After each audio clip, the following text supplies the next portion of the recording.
Imran content creator ধর্ষণের মামলায় জেলে গিয়েছিল, আর এখন আদালত তাকে ফাঁসির রায় দিয়েছে। এইটা শুনে আপনারা কে কে খুশি হয়েছেন? আমি তো মহা খুশি। মাঙ্গির পুত চাঙ্গারি, তোর বাপে চালায় বেনগাড়ি। এ ফকিন্নির ফুত, সামান্য বিয়ের কারণে তোর বাপেরে নিয়ে যেন মিছা কথাগুলা কইতাছস। তোর বাপে কি করছিল? তোর বোনেরে কিছু করছিল?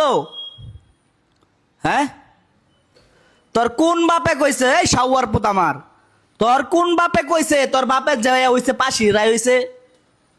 হ্যাঁ, তোরা বিয়ের কারণে উল্টা পাল্টা কথা কইয়া ভিডিও বানায়া সারস, এগুলাকে ঠিক? হ্যাঁ, তাহলে তুই বিয়ের কারণে এই কথাটা কইছস না? তাহলে তোরা দেখার আছে, তোরা একটু দেখবো আমি, ঠিক আছে? সামান্য বিয়ের কারণে একটা লুকরে নিয়া এত বড় একটা মিথ্যা কথা, তোর কোন বাপে কইছে? আমার তোর কোন বাপে কইছে যে ইমরান বিপির ফাঁসি রায় হইছে? তোর বাপে তোরা কেমনে জন্ম দিছিন? হ্যাঁ, তোরা তো দেখতে দেখতে শিক্ষিত, ভদ্র, স্মার্ট, তাহলে কথাবার্তা এমন কি লিগা? এই ছাগলের বাচ্চা,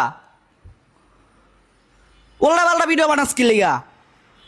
যেটা সত্য এটা বানা ভিডিও। তুই বিয়ের কারণে উল্টা পাল্টা ভিডিও বানাবি কি লিগা? হ্যাঁ, তোর বাপ মার দোষ। তোর মনে হয় পয়দা করছিল রাস্তাঘাটে, তোর ভালো কোনো জায়গায় পয়দা করে নাই, ঠিক আছে?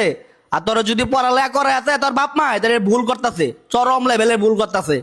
কারণ তুই যেই লেভেলের বেয়াদব হইতাছস, বেয়াদবের বাচ্চা,